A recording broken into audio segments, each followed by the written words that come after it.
O pequeno Camilo nasceu quando ninguém mais esperava. Sua mãe, já idosa, carregava no ventre uma promessa silenciosa. Havia sonhado com um menino marcado por uma cruz vermelha no peito, seguido por outros com o mesmo sinal.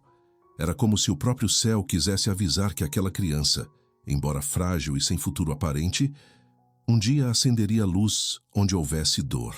Bucchianico, a vila esquecida do sul da Itália, não imaginava que ali estava vindo ao mundo alguém destinado a consolar moribundos, transformar hospitais e amar os desprezados como ninguém jamais amara.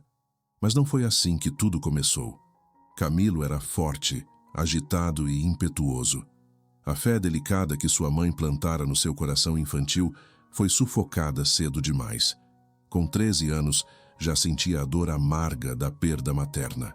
Sem o colo que o firmava, e com um pai ausente e viciado em jogos, ele se tornou uma alma desgarrada. Andava pelas ruas com outros rapazes perdidos, aprendendo a viver na base da esperteza, da violência e da fuga. Ninguém poderia imaginar que um dia aquele jovem briguento se ajoelharia em lágrimas implorando por misericórdia. Essa é a história de São Camilo de Leles, um homem que conheceu o abismo, mas foi alcançado pela graça. Ele apostou tudo o que tinha, o corpo, a alma, a dignidade, e perdeu. Caiu até o pó. Mas foi ali, exatamente ali, que Deus o encontrou. Sua vida não é apenas uma biografia. É uma resposta para mães que choram pelos filhos, esposas que clamam pela conversão de seus maridos, e para todos que já se perguntaram: ainda há esperança para quem se perdeu? Ah, sim, e ela começa com uma queda de joelhos. Se você conhece alguém dominado pelos vícios, ou se você mesmo já sentiu que não tem mais forças para mudar, escute com o coração. Porque a história de São Camilo mostra que a miséria humana nunca é maior que a misericórdia de Deus, que cada ferida pode se tornar ferida redentora, e que o amor de Cristo vai até os becos mais escuros para resgatar suas ovelhas perdidas. Vamos começar. Esta história pode reacender a fé que parecia adormecida. Camilo nasceu do ventre quase estéril de uma mulher de idade avançada, como que arrancado do impossível pela mão de Deus. Sua mãe, Camila Compelli, já contava quase 60 anos quando concebeu aquele filho único, e isso por si só já era um milagre silencioso. No coração dela, porém, havia ainda outro sinal. Um sonho misterioso no qual dava à luz um menino com uma cruz vermelha sobre o peito, seguido por outros com a mesma marca. Esse presságio, envolto em mistério e ternura materna, não seria entendido senão muitos anos depois, quando a vida daquele menino, nascido num vilarejo modesto chamado Bucchianico, se tornasse resposta viva ao clamor dos enfermos abandonados. Era como se o céu quisesse gravar na carne daquela criança um destino de compaixão. A cruz sonhada pela mãe não era ornamento, era missão. E cada detalhe de sua origem, o tempo, o local, a idade da mãe, o sonho, gritava que aquele menino não viera ao mundo por acaso. Nos primeiros anos de sua infância, Camilo era como muitos meninos, enérgico, impaciente, de alma inquieta e corpo robusto. Sua mãe o educou com firmeza e doçura, regando-lhe o coração com os ensinamentos da fé. Tinha uma piedade discreta, mas intensa. Foi ela quem primeiro lhe falou de Jesus, do valor das lágrimas e do poder da oração. Contudo, essa fase de doçura durou pouco. Aos 13 anos, Camilo perde o colo que o sustentava. Sua mãe morre, e o menino, tão jovem e já órfão do afeto mais essencial, vê sua alma começar a endurecer. Não havia mais ninguém que lhe ensinasse a rezar. Não havia mais braços onde repousar depois das lutas do dia. O pai, Giovanni de Leles, era homem de fé simples, mas de conduta desordenada. Vivia como mercenário, lutando em exércitos distantes, e quando estava em casa entregava-se ao vício do jogo com uma paixão destrutiva. Camilo cresceu vendo o exemplo de um pai que orava de joelhos e depois perdia tudo nos dados. Essa duplicidade o marcou profundamente. Sem direção, sem ternura, sem um caminho que o inspirasse, foi sendo sugado pelas ruas. As tabernas, as companhias grosseiras, os soldados sem escrúpulos tornaram-se sua escola. Aos poucos, a fé que a mãe plantara foi sendo encoberta por camadas de dureza, orgulho e desilusão. O menino de corpo forte e alma ferida começava a traçar um caminho sombrio, ainda sem saber que tudo aquilo, inclusive suas quedas, faria parte de um desígnio misterioso. Porque o Deus que permite a queda não é o Deus que abandona. Ele espera pacientemente o momento de resgatar o filho que um dia foi sonhado com uma cruz rubra no peito. E esse momento ainda viria. Mas por ora, Camilo caminhava rumo ao abismo. E o céu seguia vigiando. Sem o aconchego materno e com um pai ausente pelas campanhas militares, Camilo cresceu como uma árvore sem poda, lançando galhos para todos os lados, buscando apoio onde não havia raiz. Tinha apenas 13 anos quando ficou órfão da presença que o educava e amava, e essa perda o deixou à mercê do mundo. O lar se esvaziou de ternura, e o menino que fora marcado por um sonho começou a se formar sob o peso de más influências. Nas ruas e nas tavernas, entre soldados e andarilhos, aprendeu o som dos dados caindo sobre a mesa, a embriaguez das apostas e o gosto amargo das brigas sem sentido. Era um adolescente sem norte, buscando no barulho externo um alívio para o silêncio de sua dor interna. O pai, embora cristão, era um homem dividido entre a fé e a fraqueza. Jogava como quem fugia de si mesmo, perdendo tudo: dinheiro, tempo, dignidade. E Camilo, espelho do que via, aprendeu a amar o risco, a emoção vazia de quem aposta até o que não tem.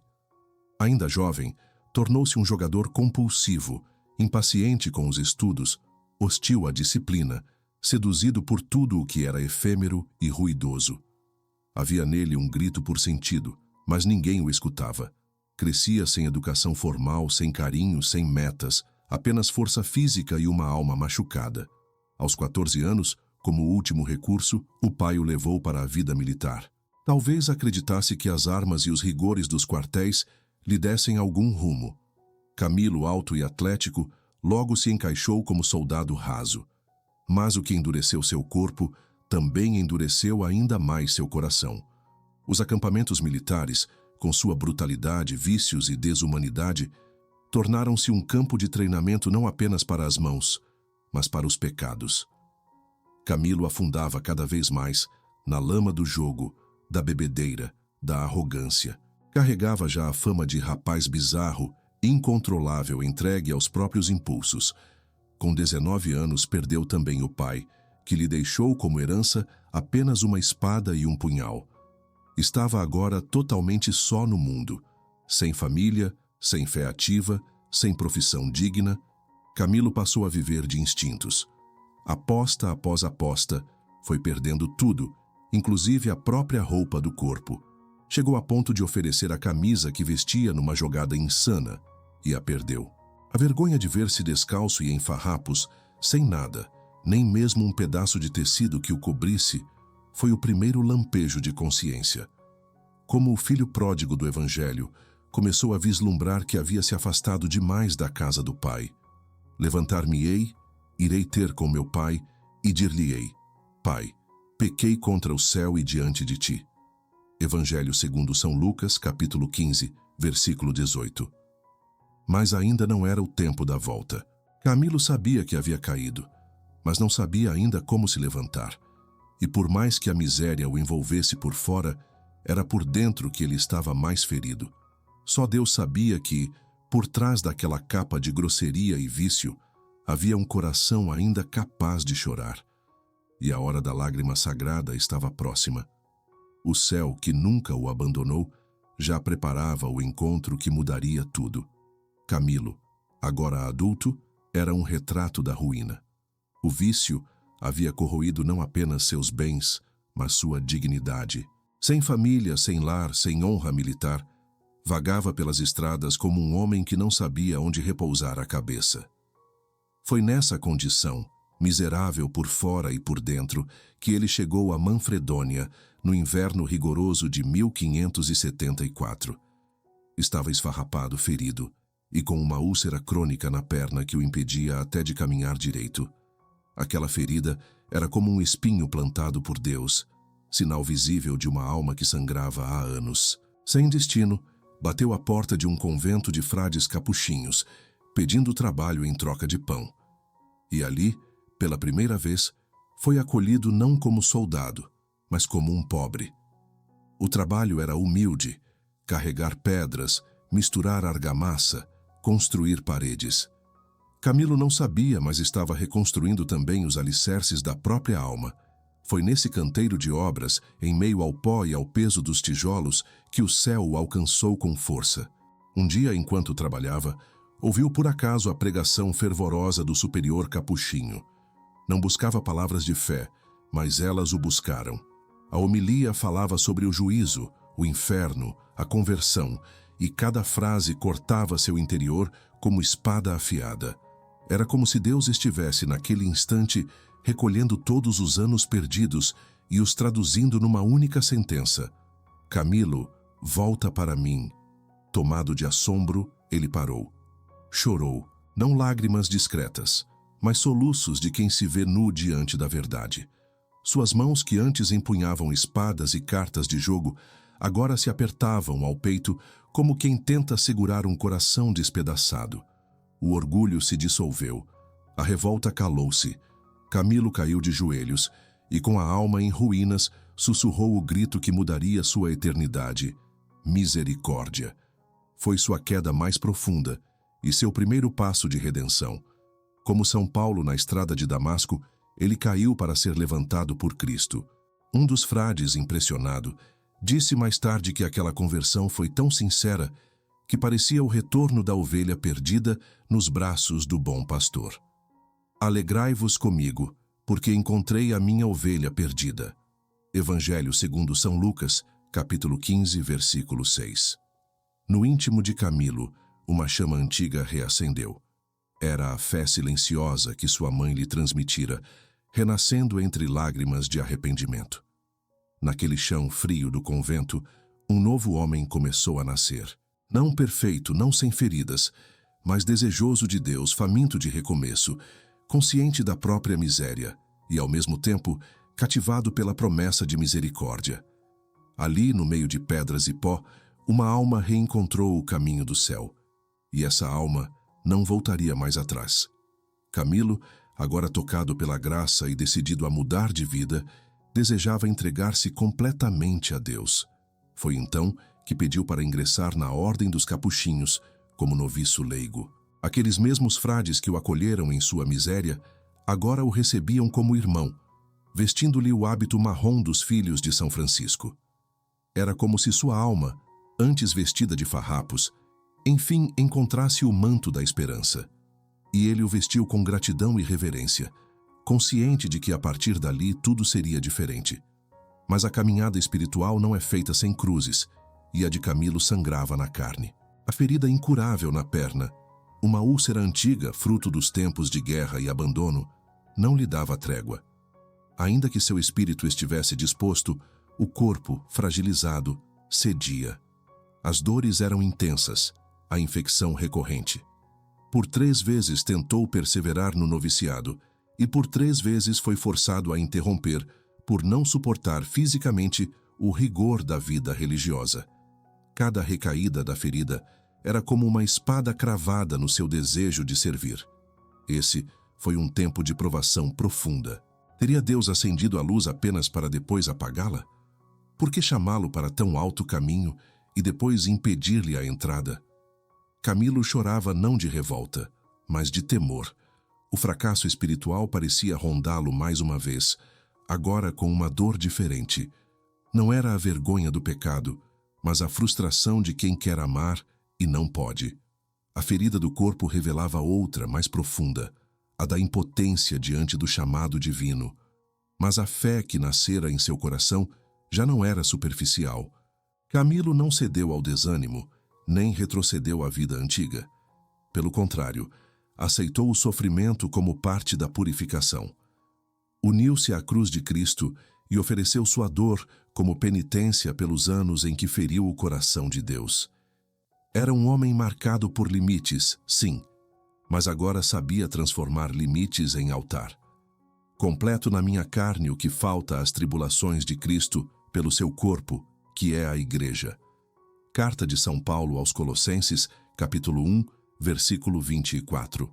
Deixou o convento com o coração ferido, mas não vazio. Com humildade decidiu buscar outro caminho para servir a Deus. A porta dos capuchinhos se fechava, mas outras se abririam. Camilo entendeu que a vocação verdadeira não é apenas vestir um hábito, mas vestir a caridade. E isso ele faria de forma ainda mais radical. Deus não o rejeitara, apenas o estava moldando, com fogo e silêncio, para algo maior. Deixando o convento com o passo lento de quem carrega dores físicas e espirituais, Camilo retorna a Roma em busca de sentido. A ferida na perna ainda o atormenta, mas agora há uma chama no coração que não se apaga. Vai ao Hospital de São Tiago dos Incuráveis, o mesmo onde anos antes fora expulso por indisciplina, não mais como rebelde, mas como penitente. O homem que um dia causou escândalo, agora se apresenta como doente, desejando não apenas tratamento, mas redenção. É acolhido, e depois de algum tempo de repouso, a úlcera melhora o suficiente para que possa se mover.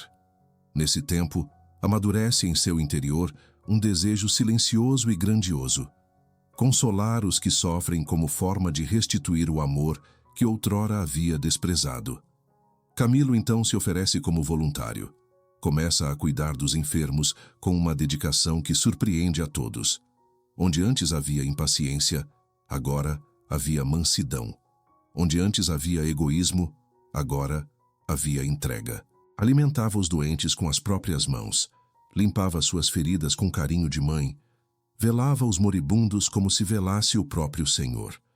Passou a enxergar cada leito como altar, cada gemido como prece, cada rosto deformado pela doença como o rosto de Cristo sofredor. Estive enfermo e cuidastes de mim. Evangelho segundo São Mateus, capítulo 25, versículo 36. Essa palavra não era mais teoria, era carne, suor e lágrimas. A transformação foi tão radical e visível que os próprios administradores do hospital, antes desconfiados, confiaram a ele a função de superintendente. Aos 31 anos, o homem que perdera tudo no jogo e na arrogância assumia a responsabilidade de manter a ordem e a caridade em um dos maiores hospitais de Roma. Era o fruto silencioso de uma alma que havia passado pela noite escura e voltado diferente. Não havia mais orgulho em Camilo, apenas o zelo de quem deseja reparar. E reparava não com palavras, mas com gestos, pequenos e grandes, constantes, heróicos. Ali, entre os incuráveis, nasceu sua verdadeira missão. Não seria frade de clausura, seria frade de corredor. Não celebraria apenas com ritos, mas com mãos estendidas. Em cada turno de enfermagem, em cada gesto escondido, Deus ia moldando nele um sacerdote da dor alheia, alguém que transformaria hospitais em lugares sagrados. Camilo, que um dia foi temido pelas brigas e vícios, agora era amado pelos gemidos que consolava. Sem saber, já caminhava para fundar algo novo. Mas por enquanto, vivia o essencial: amar sem medida, amar sem ser visto, amar como quem repara cada pecado com um gesto de ternura. Porque quem ama assim já é sinal do céu na terra. O serviço de Camilo no Hospital dos Incuráveis não era apenas uma obra de caridade. Era uma liturgia vivida com o corpo inteiro. Mas quanto mais ele se doava, mais percebia que seu esforço individual não bastava. O número de doentes era imenso, e muitos padeciam não por falta de estrutura, mas por ausência de amor. Viu enfermeiros pagos agirem com negligência, padres visitarem os leitos por obrigação, e corpos deixados no abandono, sem uma palavra de consolo ou um copo d'água. Isso feriu Camilo mais do que qualquer úlcera em sua perna. Sentia-se como alguém tentando apagar um incêndio com as mãos nuas. Era preciso mais almas dispostas, mais corações inflamados por misericórdia.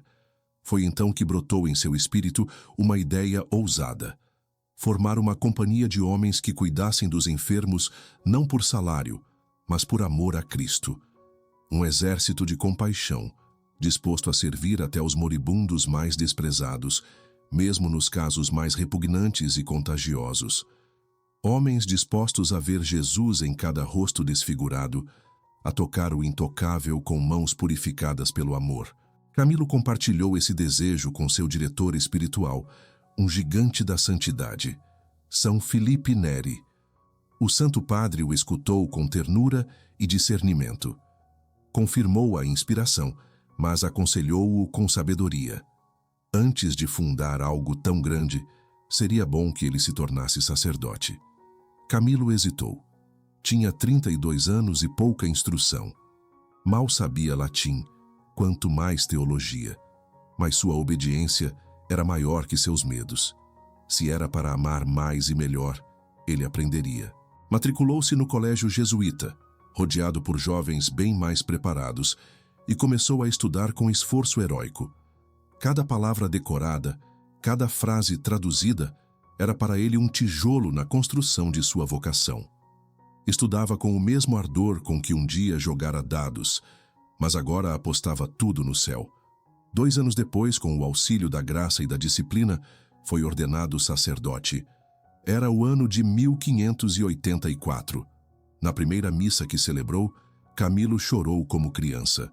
Ele sabia que, a partir daquele momento, poderia não apenas curar corpos, mas também alimentar almas. Poderia perdoar pecados, levar o viático aos agonizantes, ungir com o óleo da esperança os que já estavam na porta da eternidade. Tornara-se ponte entre a terra e o céu. A cruz vermelha, sonhada por sua mãe, começava, enfim, a ganhar forma visível. Já não era apenas símbolo, era promessa cumprida, e Camilo, agora padre, reunia ao seu redor outros corações inflamados. Juntos começariam a desenhar uma nova história de santidade. Mas tudo nascia do essencial: ver no doente o próprio Cristo e amar até o limite. Porque ninguém tem maior amor do que aquele que dá a vida por seus amigos. Evangelho segundo São João, capítulo 15, versículo 13. Mesmo antes de concluir os estudos e receber a ordenação sacerdotal, Camilo já reunia almas que se sentiam atraídas pela força silenciosa de sua caridade. Não era eloquente, nem buscava admiradores, mas sua presença nos corredores do hospital, sua forma de servir em silêncio, suas lágrimas junto aos moribundos, tudo nele pregava. Alguns enfermeiros piedosos e jovens padres começaram a segui-lo, trabalhando com ele nos leitos mais difíceis, nos casos mais graves, nos rostos mais abandonados. Formavam uma pequena fraternidade sem nome oficial, mas com uma identidade visível: o amor heróico por Cristo sofredor nos pobres doentes. Aos poucos, esse grupo tornou-se conhecido em Roma como um exército da caridade. Onde ninguém queria ir, eles estavam. Onde o medo afastava, eles se aproximavam. Cuidavam sem exigir recompensa, permaneciam velando noites inteiras, entregando-se aos cuidados mais humildes com uma ternura que confundia os olhos humanos. E Camilo, que um dia apostara até a própria camisa num jogo de dados, agora doava até as forças que não tinha. Nada mais era dele.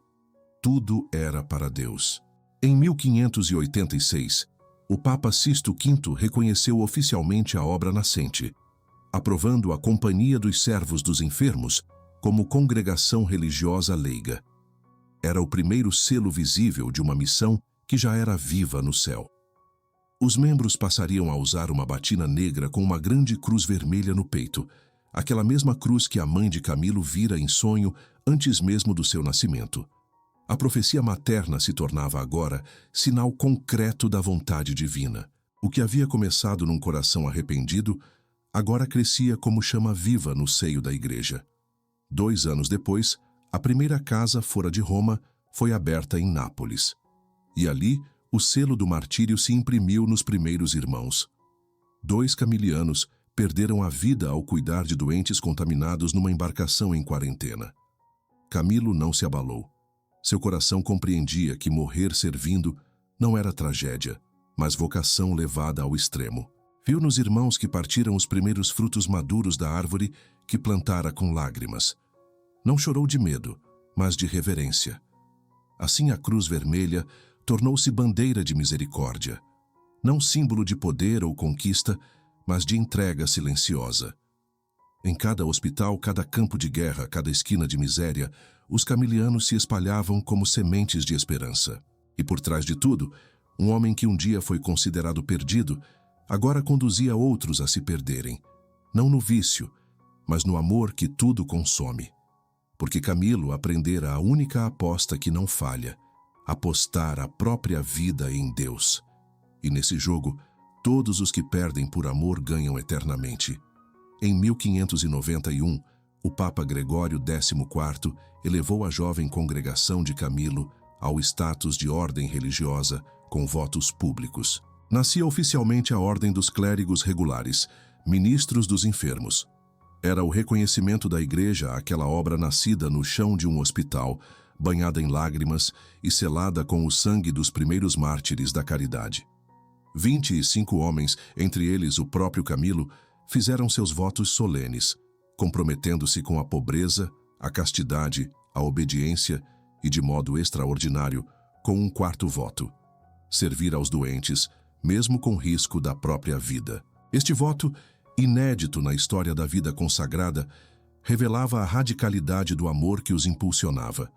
Não era apenas assistência médica ou conforto humano. Era uma missão sagrada, um ato litúrgico em que o altar era o leito, a oferenda era o corpo do servidor e a recompensa era o rosto de Cristo no sofredor. Camilo dizia com frequência que cada doente devia ser servido como um senhor e mestre, com amor de mãe e coragem de pai. E assim, seus filhos espirituais avançavam pelos campos da dor como anjos de carne. Logo a ordem enfrentaria provas que testariam esse voto até as últimas consequências.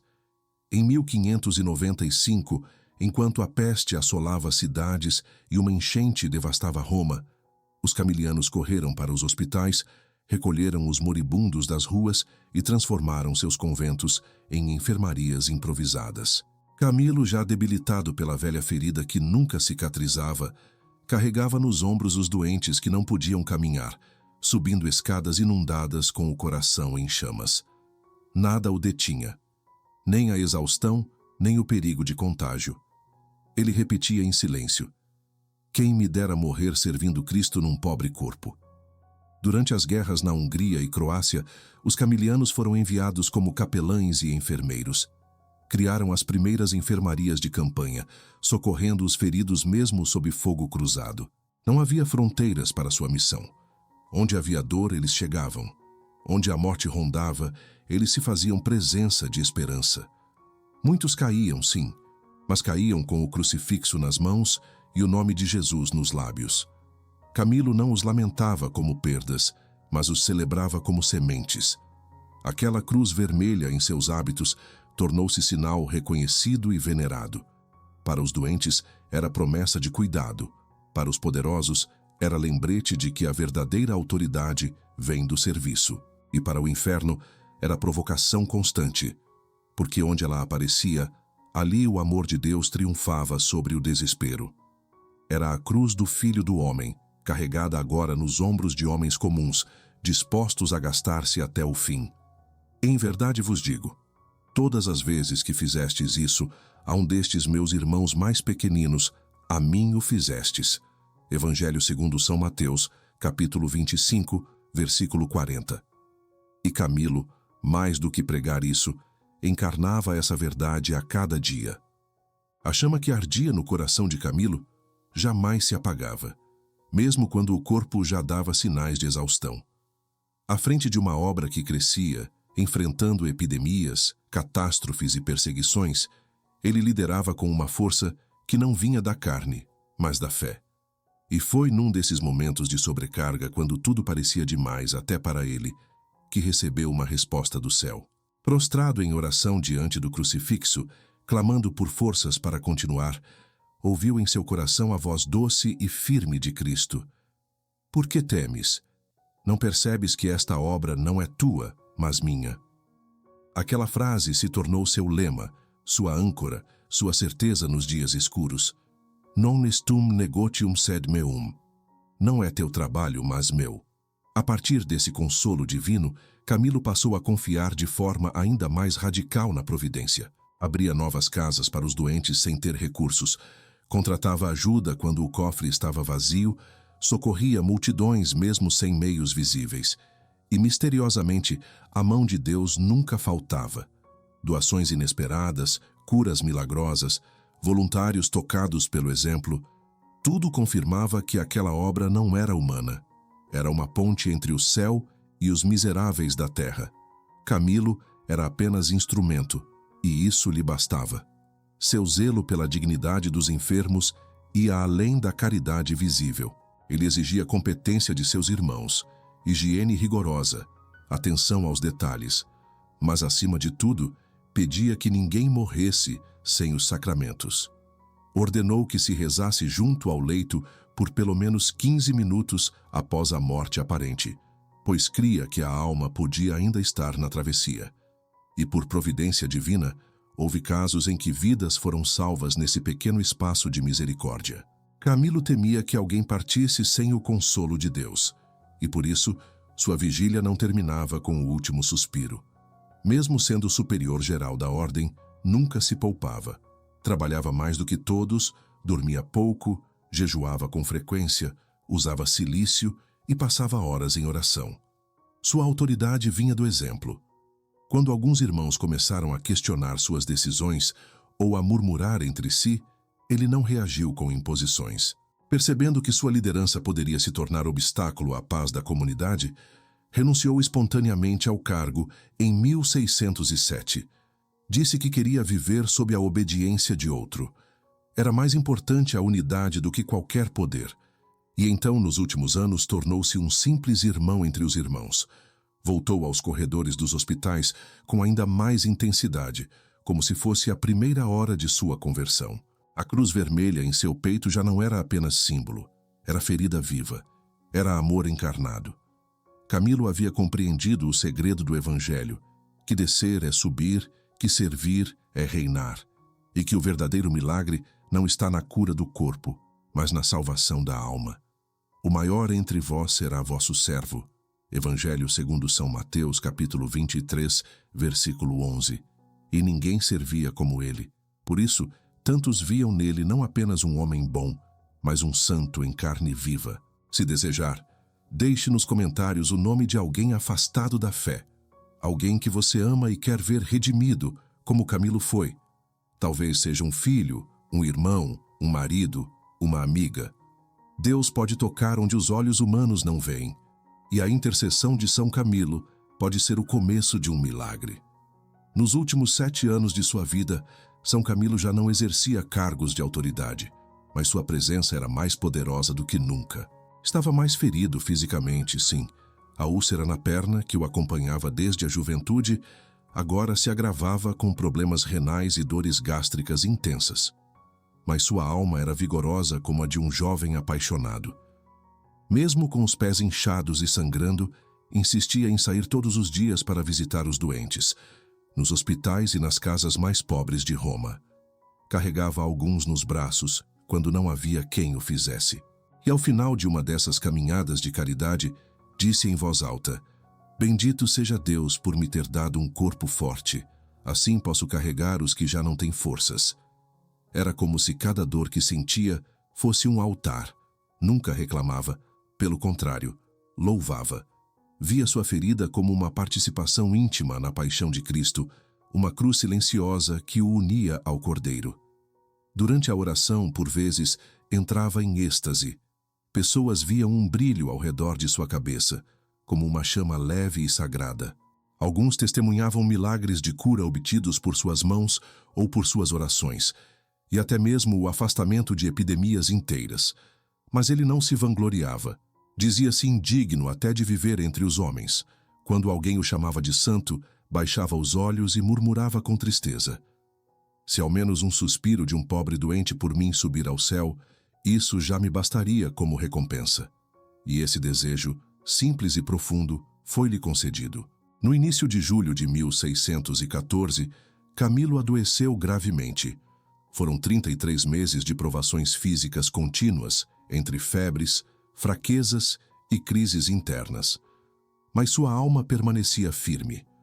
Usou os últimos dias para se preparar como se prepara o altar antes da missa. com reverência, verdade e humildade. Pediu perdão a todos, renovou seus votos, confessou-se com lágrimas e recebeu a unção dos enfermos com ternura comovente. Reuniu seus filhos espirituais e, com voz fraca, mas ardente, exortou-os: continuai esta obra de Deus, amai Cristo nos pobres e doentes, não economizeis sacrifícios. Na noite de 14 de julho, enquanto um padre rezava junto ao seu leito as palavras do ritual dos moribundos, que Jesus Cristo vos apareça com o rosto meigo e alegre, Camilo sorriu e partiu. Não houve agonia, não houve medo. Foi como se seu espírito tivesse esperado esse exato momento para voar ao encontro do amado. Um dos irmãos disse depois que sentiu os anjos presentes no quarto. O rosto do santo, mesmo morto, irradiava paz e júbilo. O homem que tantas vezes consolou os moribundos com palavras e orações, agora recebia os mesmos consolos que havia distribuído por toda a vida. E imediatamente, Roma compreendeu que algo sagrado havia acontecido. Multidões acorreram ao seu corpo, tocavam suas mãos, pediam bênçãos e começavam a invocá-lo como protetor dos enfermos. Não foi preciso proclamar. O povo soube antes que a igreja o declarasse. Ali repousava um santo, um pecador transformado pela graça, um amante do Cristo sofredor que soube ver, tocar e servir Deus escondido nas feridas humanas. Camilo entregou seu último suspiro, rodeado por aqueles que mais amou. Os pobres, os doentes e os filhos que aprendeu a gerar pela fé. Foi uma travessia santa. Uma vida inteira que se consumiu como vela acesa no altar da caridade. A notícia da morte de Camilo espalhou-se por Roma como um fogo sagrado. Não era luto comum, era reverência. O povo, que já o venerava em vida, agora o tratava como intercessor do céu. Seu corpo foi sepultado na igreja de Santa Maria Madalena, próxima ao hospital onde tantas vezes consolara os moribundos. Não era um túmulo qualquer, mas um santuário natural da gratidão dos pobres. Com o tempo, os milagres multiplicaram-se. Curas inexplicáveis, livramentos em hospitais, conversões de médicos e enfermeiros. Seu nome tornava-se esperança para quem sofria, consolo para quem cuidava, refúgio para quem já não via saída. A cruz vermelha, que um dia fora apenas um sonho, agora se tornava símbolo universal da misericórdia encarnada. Em 1746, a Igreja reconheceu oficialmente o que o povo já sabia. São Camilo de Leles era santo. Foi canonizado pelo Papa Bento XIV, sendo exaltado como modelo de misericórdia cristã e verdadeiro protetor dos agonizantes. Anos depois, São João Paulo II diria que ele e sua ordem derramaram suas vidas no serviço aos que sofrem, confirmando com heroísmo profético a santidade da vida consagrada. Suas obras não apenas sobreviveram, se multiplicaram. Hoje, a Ordem dos Camilianos está presente em mais de 30 países, inclusive no Brasil, cuidando de hospitais, casas de saúde e missões, onde quer que haja um leito de dor. Mas não foram apenas os religiosos que herdaram seu espírito. Multiplicaram-se também irmãs camilianas, leigos, voluntários e profissionais da saúde que, tocados por sua história, decidiram fazer da profissão um altar de caridade. Em muitos hospitais há uma pequena estampa sua ao lado do leito, uma medalha sob o travesseiro de um paciente, um suspiro feito oração. São Camilo, cuida deste enfermo. Mostra-lhe que Deus ainda está aqui. E Ele cuida. Com sua presença invisível, com sua compaixão que atravessa os séculos, com a autoridade de quem amou até o fim. Talvez por isso a Cruz Vermelha, sua marca, tenha sido adotada como símbolo internacional da assistência humanitária. Quase como um eco do céu dizendo: onde houver dor, ali deve estar o amor. A Cruz de Camilo não é de guerra, mas de entrega. Não é de conquista, mas de compaixão. E ela segue, silenciosa, curando com a memória de um homem que perdeu tudo e ganhou tudo, porque se deixou quebrar pelas mãos da misericórdia. A grande lição da vida de São Camilo é essa: nenhum vício é maior que a graça, nenhuma ferida é maior que o amor de Deus, e nenhuma história está perdida se for entregue ao Senhor. Bem-aventurados os misericordiosos, porque alcançarão misericórdia. Evangelho segundo São Mateus, capítulo 5, versículo 7. E Camilo alcançou, porque fez da própria dor ponte de salvação para os outros. Que sua vida inspire os que cuidam e os que sofrem. Que seus passos sejam farol para os que buscam um novo começo. Que sua cruz vermelha nos lembre, sempre, que o maior amor é aquele que se dobra sobre o outro com mãos abertas e coração ajoelhado. A história de São Camilo de Leles não começa com heroísmo, mas com fracasso. Um jovem que apostou tudo no jogo, perdeu tudo e viu-se nu, ferido e rejeitado. Mas foi justamente no chão da humilhação que Deus o encontrou. E ali, onde os homens viam um caso perdido, o céu viu uma alma escolhida. Camilo é prova viva de que a misericórdia não busca os perfeitos, mas os disponíveis. De que Deus transforma vícios em virtudes, feridas em fontes de cura e pecadores em santos, quando encontra corações que se rendem. Ele não foi curado para servir, serviu ferido. Sua perna doía, seu passado pesava, mas sua alma voava. Cada gesto de cuidado com os doentes era um pedido de perdão que se tornava bênção. Cada chaga que limpava era a sua própria que cicatrizava um pouco mais. E assim, Camilo amou. Amou os últimos como se fossem os primeiros. Amou o sofrimento alheio como se fosse dele. Amou até o fim como Cristo, porque entendeu que a cruz não é para ser evitada, mas abraçada. Que servir não é tarefa, é vocação. Que misericórdia não é sentimento, é missão. Hoje, sua vida ecoa nas enfermarias, nas casas de saúde, nos corredores silenciosos dos hospitais onde alguém geme sozinho. Ecoa nas mãos de quem cuida, nos olhos de quem consola, nos joelhos de quem reza ao lado de um leito. E seu exemplo nos obriga a perguntar: quem são os doentes à nossa volta? Quem espera por nosso gesto? Quem precisa ver em nós o rosto de Cristo? A fé, se não tiver obras, está morta em si mesma. Carta de São Tiago, capítulo 2, versículo 17. Camilo não teve uma fé morta, teve uma fé encarnada, transbordante, ardente como o fogo do Espírito. Se há alguém em sua vida afastado da fé, doente da alma, escravizado por vícios, não desista. Deus não desistiu de Camilo e não desistirá daqueles que você ama. Escreva nos comentários o nome de quem você quer ver de volta ao caminho da graça. Reze por eles.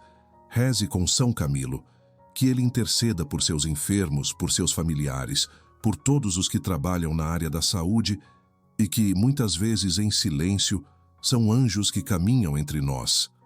E se esta história falou ao seu coração, compartilhe-a com quem precisa de esperança. Deixe um sinal de fé nos comentários. Inscreva-se para continuar recebendo histórias que alimentam a alma. Que a cruz vermelha de São Camilo ilumine suas dores e que seu exemplo reacenda a compaixão em nossos dias tão secos de amor. São Camilo de Leles, apóstolo dos doentes e consolador dos moribundos, rogai por nós. Amém.